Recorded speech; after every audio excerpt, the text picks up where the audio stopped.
Hello అండి, అందరికీ నమస్కారం. ప్రయోగరాజ్ కుంభమేళాకి వెళ్ళలేని వారి కోసం ఈ వీడియో అండి.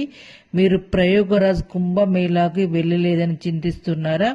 మీరు చింతించాల్సిన అవసరం లేదండి. మన పండితులు మన కోసం ఒక చిన్న పరిహారం అయితే చెప్పారండి. ఆ పరిహారం ఏంటి అంటే, మీరు స్నానం చేసే నీటిలో కొంచెం పసుపు వేసుకొని ఆ నీటిని 3 సార్లు కదుపుతూ నేను స్క్రీన్ పైన ఇచ్చిన మంత్రాన్ని చదువుతూ స్నానం చేశారనుకో, ఖచ్చితంగా మీరు ప్రయోగరాజ్ కుంభమేళలో స్నానం చేసిన ఫలితం అయితే ఖచ్చితంగా కలుగుతుంది. ఈ మంత్రం ఏంటంటే, త్రివేణిం మాధవం సోమం భరద్వాజం చ వాసుకిం వందే అక్షయం వటం శేషం ప్రయోగం తీర్థనాయకం అనే శ్లోకాన్ని చదువుతూ స్నానం చేస్తే ఖచ్చితంగా మీరు ప్రయోగరాజ్ కుంభమేళాలో స్నానం చేసిన ఫలితం అయితే కలుగుతుంది.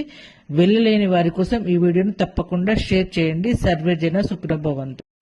హలో అండి, అందరికీ నమస్కారం. ప్రయోగరాజ్ కుంభమేళాకి వెళ్ళలేని వారి కోసం ఈ వీడియో అండి.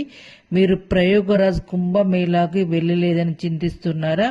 మీరు చింతించాల్సిన అవసరం లేదండి. మన పండితులు మన కోసం ఒక చిన్న పరిహారం అయితే చెప్పారండి. ఆ పరిహారం ఏంటి అంటే, మీరు స్నానం చేసే నీటిలో కొంచెం పసుపు వేసుకొని ఆ నీటిని 3 సార్లు కదుపుతూ నేను స్క్రీన్ పైన ఇచ్చిన మంత్రాన్ని చదువుతూ స్నానం చేశారనుకో, ఖచ్చితంగా మీరు ప్రయోగరాజ్ కుంభమేళలో స్నానం చేసిన ఫలితం అయితే ఖచ్చితంగా కలుగుతుంది. ఈ మంత్రం ఏంటంటే, త్రివేణిం మాధవం సోమం భరద్వాజం చ వాసుకిం వందే అక్షయం వటం శేషం ప్రయోగం తీర్థనాయకం అనే శ్లోకాన్ని చదువుతూ స్నానం చేస్తే ఖచ్చితంగా మీరు ప్రయోగరాజ్ కుంభమేళాలో స్నానం చేసిన ఫలితం అయితే కలుగుతుంది.